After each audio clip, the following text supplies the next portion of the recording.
नमस्कार विद्यार्थी मित्रांनो, good morning to all of you. तर गेल्या 1-2 लेक्चरमध्ये आपण संघटन कार्य यामध्ये संघटनेचे महत्त्व,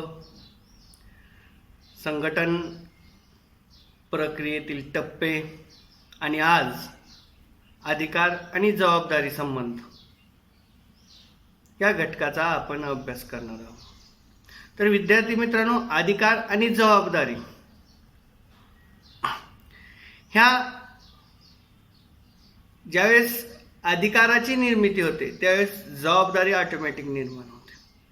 म्हणजे कार्य करत असताना, कोणतेही एखादं कार्य करत असताना ते कार्य व्यवस्थितपणे पूर्ण होण्यासाठी, त्या कार्याची अंमलबजावणी होण्यासाठी विशिष्ट कर्मचाऱ्यांना अधिकार दिले जातात. आणि ज्यावेळेस कर्मचाऱ्यांना अधिकार दिले जातात त्यावेळेस त्यांना ऑटोमॅटिकच जबाबदारीची जाणीव होत असते.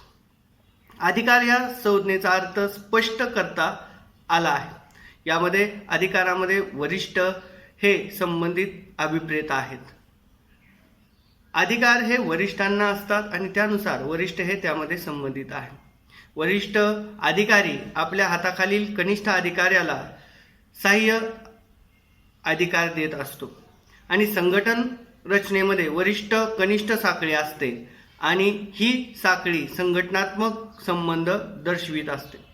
हा अधिकार आदेश देण्याचा, निर्णय घेण्याचा व अंमलबजावणी करून घेण्याचा अधिकार दर्शवत असते आणि त्यानुसार अशा वेगवेगळ्या प्रकारचे अधिकार निर्माण होत असतात. त्याचबरोबर जबाबदारी म्हणजे सोपवलेली विशिष्ट कार्य करण्याबाबत व्यक्तीवर टाकलेले बंधन. अधिकार म्हणजे काय, जबाबदारी म्हणजे काय, सोपवलेले विशिष्ट कार्य व्यक्तीवर टाकलेले बंधन, कार्य करण्यासाठी व्यक्तीवर टाकलेले बंधन म्हणजे जबाबदारी होय. यामध्ये प्रत्येकजण ही जबाबदारी आपल्या कुवतीनुसार व क्षमतेनुसार पार पाडत असतो. वरिष्ठ अधिकाऱ्यांच्या मार्गदर्शनाखाली जबाबदारी पार पाडण्यात येते. व्यवस्थापनामध्ये ही जबाबदारी महत्त्वाची समजली जाते. जबाबदारी ही आपले विहित कार्य कर्तव्य पार पाडण्यासाठी बांधिलकी दर्शवत असते. जबाबदारी ही आपले विहित कार्य कर्तव्य यामध्ये आपण कटिबद्ध आहोत या प्रकारची भावना निर्माण करते. पदाची अथवा कामाची जबाबदारी सोपविताना अधिकार सुद्धा द्यावे लागतात. तसेच कामाचे पदाचे अधिकार देत असताना जबाबदारी सुद्धा सोपवली जात असते. म्हणजेच संघटनेमध्ये सर्वसाधारणपणे प्रथम कार्यवाटप केले जाते. कार्यवाटपानंतर अधिकार दिले जातात व त्याचबरोबर जबाबदारी सोपवण्यात येते. कार्यवाटप, अधिकार देणे, जबाबदारी निश्चित करणे हा क्रम सर्वत्र आढळतो. तर काही वेळा प्रथम जबाबदारी सोपवण्यात येते. ती जबाबदारी पार पाडण्यासाठी आवश्यक ते अधिकार दिले जातात. म्हणजेच अधिकार आणि जबाबदाऱ्या ह्या एकाच नाण्याच्या 2 बाजू मानल्या जातात. त्यामुळे अधिकार व जबाबदारी यांच्यात समतोलपणा ठेवणे आवश्यक आहे. कोणत्याही पातळीवर अधिकाराला जेवढे अधिकार देण्यात आले आहेत तेवढेच त्याला जबाबदारी सुद्धा दिली पाहिजे. तसेच ज्या प्रमाणात अधिकार जबाबदारी सोपवली असेल त्याच प्रमाणात अधिकार सुद्धा दिले पाहिजेत. जसे नाण्याच्या 2 बाजू एक समान असतात तसेच अधिकार आणि जबाबदाऱ्या एक समान असल्या पाहिजे.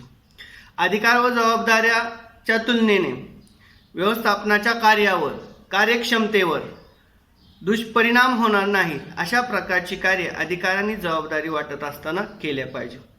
अधिकाराचा दुरुपयोग होणार नाही कारण जबाबदारी कमी असल्याने अधिकाराचा जास्त वापर झाल्यास त्यासंबंधी अधिकारी अधिकाराशिवाय जबाबदारी अधिक चांगल्या रीतीने पार पाडू शकत नाही. त्यामुळे अधिकार आणि जबाबदाऱ्या दोन्ही समान असल्या पाहिजेत. अशा अवस्थेत तो निरागस होण्याची शक्यता असते, त्याच्या कामगिरीवर विपरीत परिणाम होतो. म्हणून अधिकार आणि जबाबदाऱ्या एक समान असल्या पाहिजे आणि दोन्हीही समान असल्या तर अधिकार आणि जबाबदारी व्यवस्थित पद्धतीने पार पाडता येईल. आता अधिकारातून जबाबदारी निर्माण होत असते. अधिकार दिल्याबरोबर सोपवलेले कार्य करण्याची जबाबदारी सुरू होते. अधिकार दिल्यामुळे व्यवस्थापकाचे अधिकार क्षेत्र निश्चित होते व त्याबरोबर त्याच्या अधिकाराचे क्षेत्र सुद्धा निश्चित होत असते. त्यामुळे अधिकार व जबाबदारी यांच्यातील फरक स्पष्ट करणे आपल्याला त्या दृष्टीने सोपा जाईल.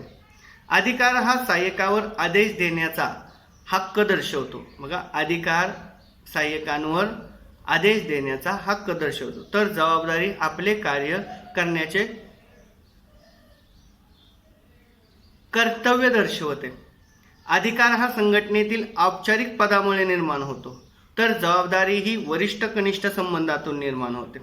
अधिकार हे सहाय्यकांना हस्तांतरित करता येतात, जबाबदारी ही हस्तांतरित करता येत नाही. अधिकार हे वरून खाली वरिष्ठाकडून कनिष्ठाकडे प्रवास करतात, जबाबदारी ही खालून वर म्हणजे कनिष्ठाकडून वरिष्ठाकडे प्रवास करत असते, म्हणजेच कनिष्ठ वरिष्ठास जबाबदार असतो. अधिकार हे व्यवस्थापकाकडे दीर्घकाळ राहतात, परंतु जबाबदारी ही विशिष्ट काळापुरतीच मर्यादित असते. त्यामुळे अशा प्रकारचा फरक आपल्याला सांगता येईल. तर विद्यार्थी मित्रांनो, अधिकार आणि जबाबदारी थोडक्यात पहिल्यांदा अधिकार म्हणजे काय आणि त्यानंतर जबाबदारी काय हे आपल्याला सांगायचे. बघा, अधिकार म्हणजे काय थोडक्यात, तर अधिकार म्हणजे अधिकार हे वरिष्ठ कर्मचाऱ्यांमध्ये केंद्रित झालेले असतात. अधिकार म्हणजे एखाद्याला आदेश देण्यासंबंधी हक्क दर्शवत असतात. अधिकार म्हणजे एखाद्याला आदेश देण्यासंबंधी हक्क दर्शवत असतात. आणि जबाबदारी म्हणजे आपले कार्य किंवा कर्तव्य बजावत असते आणि त्यानुसार अधिकार आणि जबाबदारी संबंध यामध्ये स्पष्ट होतो. बघा, थोडक्यात विशिष्ट कार्य करण्यासंबंधी व्यक्तीवर टाकलेले बंधन म्हणजे अधिकार होय आणि एखाद्या व्यक्तीला आदेश देण्यासंबंधी दिलेले अधिकार म्हणजे अधिकार होय. त्यामुळे अधिकार आणि जबाबदाऱ्या ह्या जरी वेगवेगळ्या कन्सेप्ट असल्या तरी ह्या एकाच नाण्याच्या दोन बाजू आहेत. कारण व्यवसायामध्ये कार्य करत असताना व्यक्तीला अधिकार आणि ते कार्य पूर्ण करण्यासाठी व्यक्तीवर जबाबदारी ऑटोमॅटिक निर्माण होते. अधिकार आणि जबाबदाऱ्या व्यक्ती यामध्ये समानता असली पाहिजे. यामध्ये जर दोन्हीमध्ये एखाद्याला अधिकार कमी आहेत आणि जबाबदारी जास्त आहेत तरीही कार्य कर्तव्य व्यवस्थित पद्धतीने पूर्ण होणार नाही. याच्या उलट जर असेल, अधिकार जास्त आहेत पण जबाबदाऱ्या कमी आहेत तरी सुद्धा कर्मचाऱ्यांकडून व्यवस्थित पद्धतीने काम होणार नाही. मग अधिकार आणि जबाबदारी या दोन्हीमध्ये समानता असली पाहिजे. जसे की नाण्याच्या दोन्ही बाजू एक समान असतात तसेही अधिकार आणि जबाबदाऱ्या एक समान असल्या पाहिजे. अधिकार आणि जबाबदाऱ्यातला संतुलन बिघडलं नाही पाहिजे.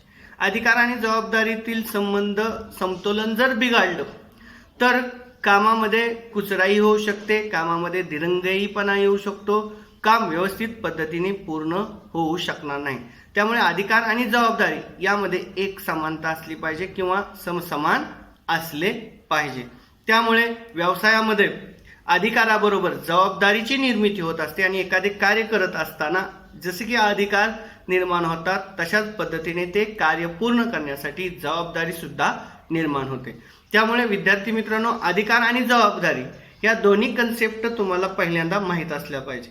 अधिकार म्हणजे काय, एखाद्याला आदेश देण्याचे अधिकार, त्याला आपण अधिकार म्हणतो. काय, आदेश देण्याचा हक्क ज्यावेळेस दर्शवला जातो त्यावेळेस त्याला अधिकार म्हणता येईल. आणि एखादे कार्य करण्यासंबंधी व्यक्तीवर टाकलेली जबाबदारी किंवा व्यक्तीवर टाकलेले बंधन म्हणजेच जबाबदारी होय. अशा प्रकारचे अधिकार आणि जबाबदारी ह्या जर कन्सेप्ट एकदम सोपी आहे. जर ही कन्सेप्ट तुम्हाला शॉर्ट नोटसाठी आली तर पहिल्यांदा अधिकार म्हणजे काय, अधिकार कसे असतात, कोणाला असतात, आणि त्यानंतर जबाबदारी म्हणजे काय, जबाबदारी कोणावर टाकली जाते, जबाबदारी त्यानंतर अधिकार कुठून कोणत्या दिशेने येतात, जबाबदारी कुठून कुठल्या दिशेने जाते. तर अधिकार हे वरिष्ठाकडून कनिष्ठ येतात, वरून खालच्या दिशेने येतात. जबाबदारी ही खालून वरच्या दिशेने येते म्हणजे कनिष्ठाकडून वरिष्ठाकडे असते. अशा प्रकारचा संबंध यामध्ये तुम्हाला व्यवस्थित पद्धतीने सांगता आला पाहिजे तर तुम्हाला चांगल्या प्रकारचे मार्क मिळू शकतील. तर आज आपण या लेक्चरमध्ये अधिकार व जबाबदारी संबंध या घटकांचा अभ्यास केला. तर हे घटक किंवा ह्याच्यावर टिपासाठी प्रश्न येऊ शकतो आणि त्यानंतर पुढच्या लेक्चरला आपण केंद्रीकरण व विकेंद्रीकरण ह्या घटकाचा अभ्यास करणार आहोत तर ते सुद्धा टिपासाठी येऊ शकतं. धन्यवाद.